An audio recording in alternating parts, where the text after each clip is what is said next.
AITA for refusing to babysit my sister's kids after she publicly called me irresponsible in front of our whole family. Last weekend was supposed to be one of those rare, magical evenings that I have been looking forward to for weeks. I am 26 years old, and while I am not living some wild, party-filled life, I do try to carve out moments for myself whenever I can. My life has been tied closely to my older sister Emma, who is 34 and has 3 children, a 7-year-old, a 4-year-old, and a 2-year-old. I love them to pieces. I really do. But over the last few years, especially since Emma became a single mom, I have found myself stepping into this unofficial role of her go-to babysitter. It started small, watching the kids for an hour here or there when she needed to run to the store or pick someone up from school. But over time, it spiraled into something much bigger, something I never agreed to. For context, Emma and I have always had a close relationship. Growing up, she was the big sister who looked out for me. When she got married and started having kids, I was thrilled for her. I threw myself into being the fun, hands-on aunt. I would babysit whenever she asked because I wanted to help her out, and I thought that was what family was for. But when her marriage ended, things changed. Emma was suddenly juggling work, childcare, and all the chaos of raising 3 young kids on her own. I know it was overwhelming for her. And without ever really saying it outright, she began to lean on me more and more. At first, I was happy to help. I understood that she needed support, and I wanted to be there for her. But as the months turned into years, I started to feel like I was being pulled deeper into her world without any consideration for my own life. Emma started calling me last minute to watch the kids for hours on end, usually so she could have a break or run errands in peace. Sometimes it was for legitimate reasons, like a work meeting or a doctor's appointment, but more often than not, it was because she wanted to decompress. And while I understood her need for that, it often came at the cost of my own plans. I cannot even count how many times I have canceled outings with friends, skipped events, or rearranged my schedule because Emma needed me. I never complained because I thought I was doing the right thing. But last weekend, everything came to a head. One of my closest friends was celebrating her birthday, and we had been planning the night for weeks. It was going to be an amazing girls' night at a fancy restaurant, followed by karaoke, a rare opportunity to unwind and have some fun. I was so excited. For once, I had something just for me, something to look forward to. I told Emma about it well in advance so that she would not expect me to babysit that night. I thought I had covered my bases. The day of the party, Emma texted me in the afternoon. She asked if I could watch the kids for just a few hours because she needed to recharge. I was sympathetic but firm. I told her I could not because I had plans that night. She did not push back, so I assumed she found someone else or figured out a way to manage on her own. I went to the party, had an amazing time, and felt a little guilty for how relieved I was to just enjoy myself without any responsibilities. The next day, we had a family dinner. It was one of those big gatherings with our parents, aunts, uncles, and cousins, a full house. I was chatting with one of my cousins when Emma suddenly started speaking loudly, addressing the whole room. At first, I thought she was telling a funny story, but then I realized she was talking about me. In front of everyone, Emma said I was irresponsible and self-centered, and accused me of not knowing what it means to be an adult because I do not have kids of my own. She said she sacrifices everything for her children while I party around like a teenager. She went on, painting me as someone who does not care about family and only thinks about herself. I was stunned. I could feel my face burning as everyone stared at me. I tried to defend myself, but she kept cutting me off, saying I had no idea what she was going through as a single mom and that family should always come first.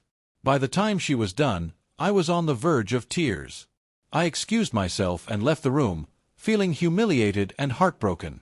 Later that night, I texted Emma and told her I was done babysitting until she apologized and started treating me with respect. I explained that I love her and the kids, but I cannot keep sacrificing my own life to be her stand-in parent. Her response was explosive.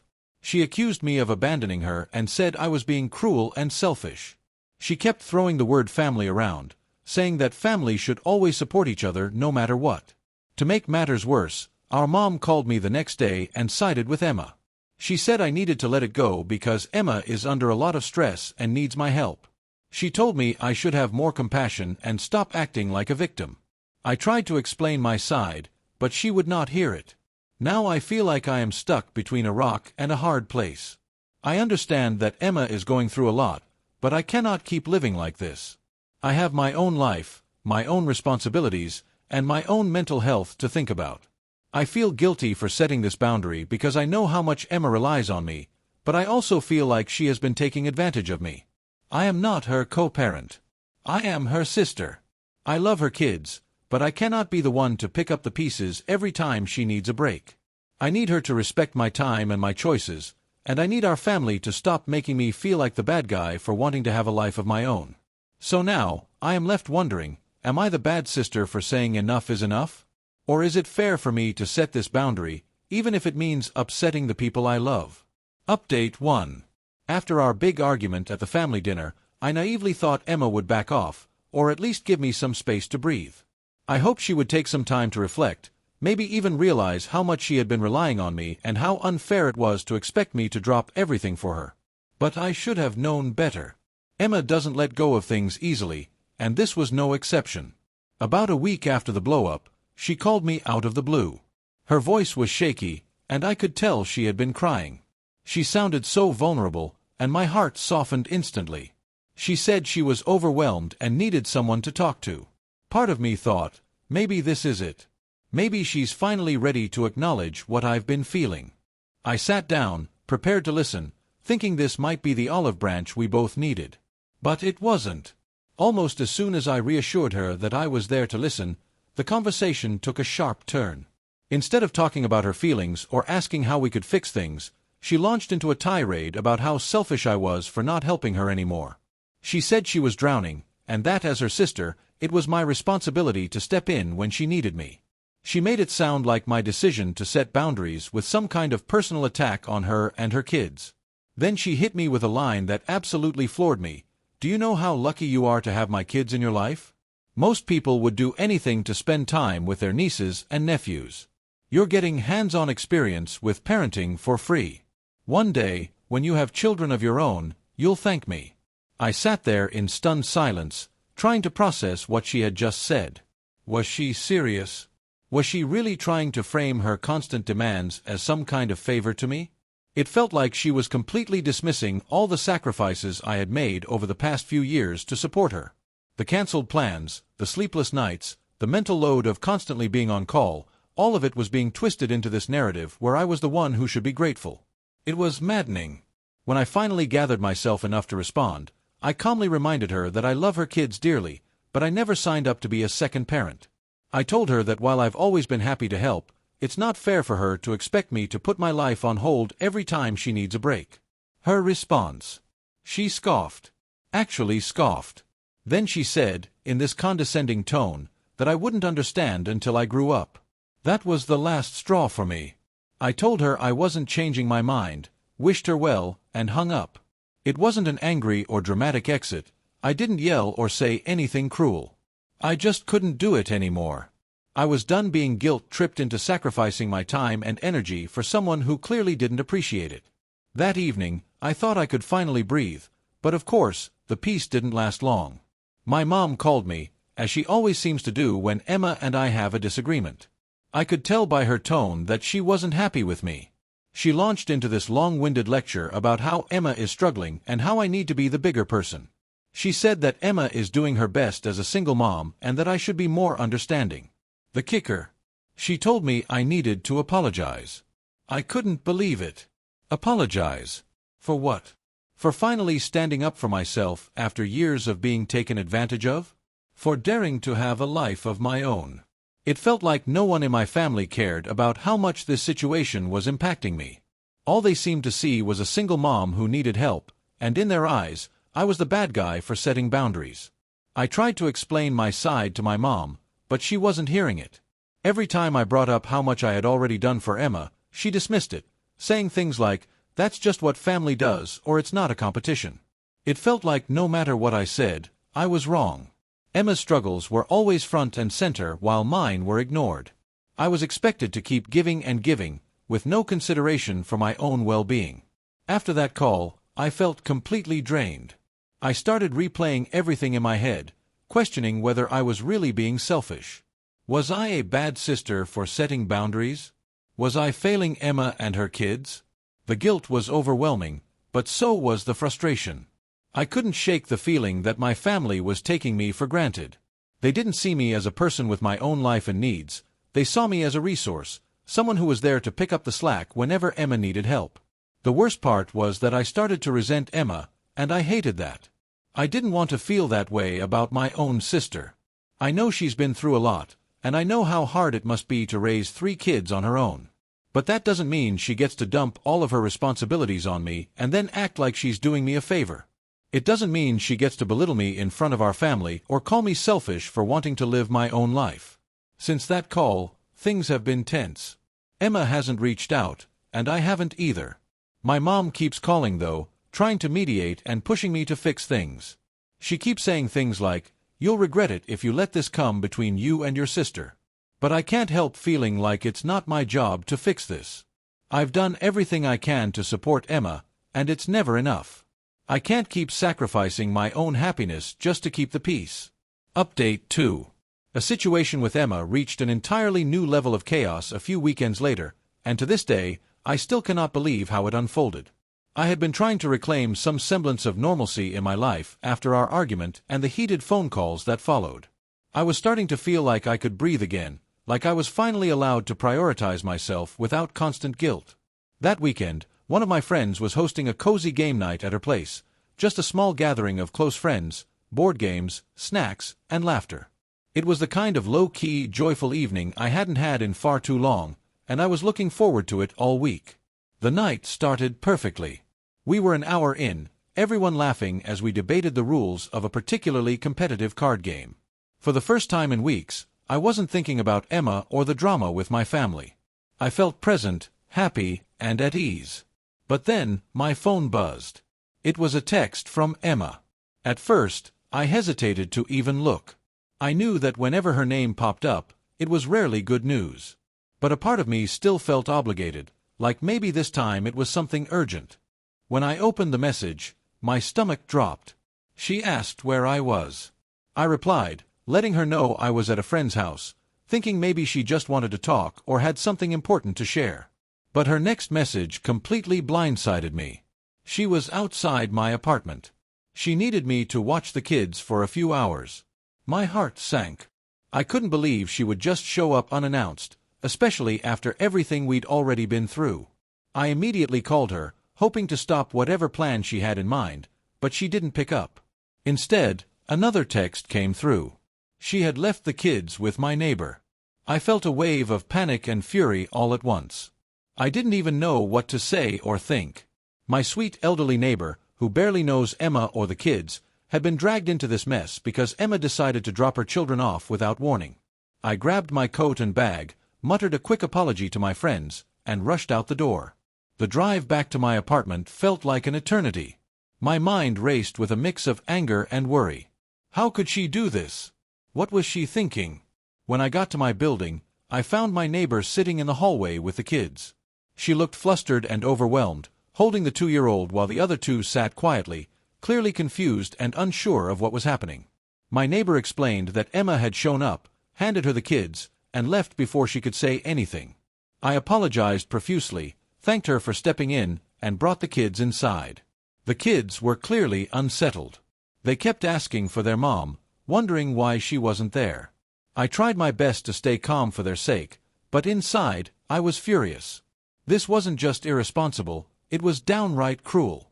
I texted Emma repeatedly, demanding that she come back immediately, but she didn't respond. Hours passed. I fed the kids, got them ready for bed, and tried to keep them distracted, all while seething with anger. When Emma finally responded, it wasn't an apology or an explanation. She casually mentioned that she was out with friends and needed a break. She even had the audacity to remind me that this is what family is supposed to do. I couldn't believe her lack of remorse or accountability. It was as if she truly believed she was entitled to dump her responsibilities onto me whenever she felt like it. That night, as I sat on the couch with her kids asleep in the next room, I realized I couldn't keep doing this. Emma's behavior had gone from inconsiderate to outright dangerous. What if my neighbor hadn't been home? What if something had happened to the kids while Emma was often enjoying her night out? This wasn't just about me anymore, It was about the safety and well-being of her children. The next morning, I made a decision. I texted Emma and told her in no uncertain terms that if she ever pulled a stunt like that again, I would involve child services. I knew it was harsh, and part of me felt sick at the thought of escalating things to that level. But I also knew that Emma needed to understand the seriousness of her actions. Her kids deserved better than to be treated like an afterthought, and I deserved better than to be her safety net. Update 3: The fallout from Emma's unannounced drop-off of her kids was everything I feared and more. After my text warning her that I would involve child services if she ever pulled a stunt like that again, Emma exploded. My phone lit up with an endless stream of angry messages, each one more venomous than the last. She accused me of being dramatic, of overstepping, and of betraying her when she needed me most. She called me ungrateful and selfish and even threatened to cut me out of her life entirely if I didn't get over myself. It was exhausting. But for once, I didn't cave. I responded only once, reiterating that I wasn't going to be her backup parent anymore. Beyond that, I refused to engage. She could throw all the tantrums she wanted, but I was done being dragged into her chaos. The silence between us didn't last long. A week later, my dad, who had been uncharacteristically quiet throughout all of this, reached out and asked me to come over for a family discussion. I was hesitant. I didn't trust that this wouldn't just be another ambush where I'd be guilt-tripped into submission, but my dad sounded calm and measured, so I reluctantly agreed. I hoped, deep down, that maybe this was an opportunity to finally set things straight and put an end to the constant cycle of drama. When I arrived, Emma was already there, along with both of my parents. The air in the room was heavy, charged with unspoken tension. I could tell from the way Emma was glaring at me that this wasn't going to be easy. As soon as I sat down, she started in on me, her voice rising with every word. She accused me of abandoning her and her kids, of not understanding what it meant to be a family, of being selfish and immature.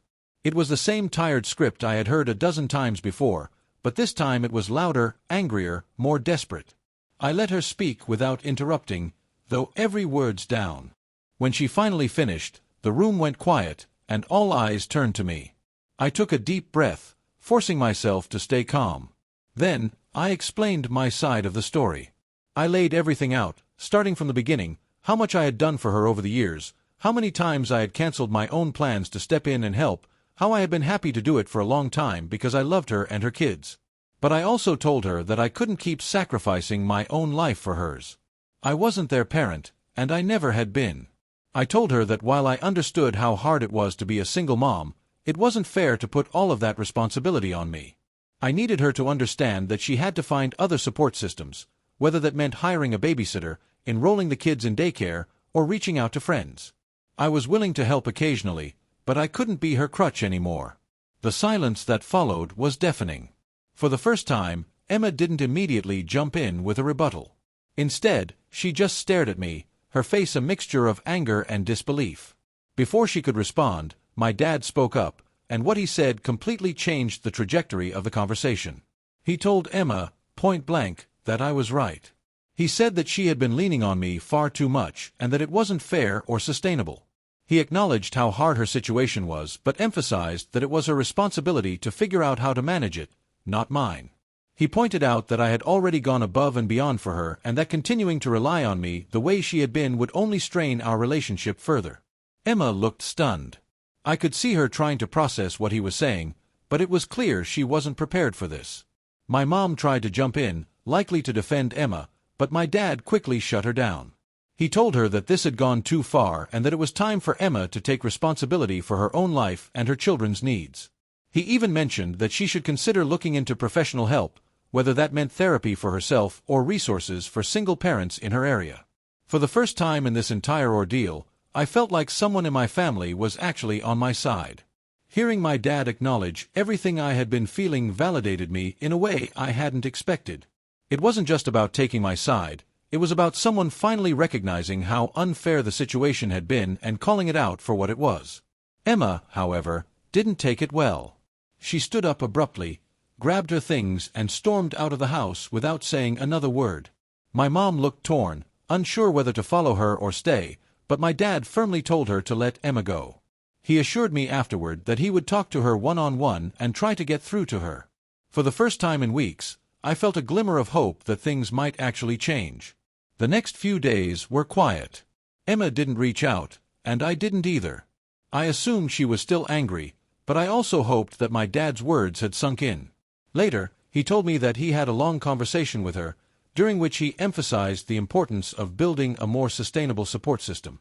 He encouraged her to reach out to local organizations, look into affordable childcare options, and lean on other friends instead of placing all of the burden on me. He told her that while it was okay to ask for help, she needed to respect my boundaries and stop treating me like a co-parent. It wasn't an easy conversation, he admitted. Emma was defensive at first, insisting that I had overreacted and that she didn't have any other options. But as the conversation went on, she started to soften. My dad said he could see the cracks in her armor, the moments when she realized he was right but didn't want to admit it. By the end, she agreed, reluctantly, to start looking for other solutions. It's been a few weeks now, and while Emma and I aren't as close as we used to be, things are starting to improve. She's hired a part-time babysitter and enrolled the kids in an after-school program, which has taken some of the pressure off. As for me, I've been focusing on rebuilding my social life and setting boundaries with my family. I still spend time with my nieces and nephew, but now it's on my terms, no last-minute drop-offs or guilt trips.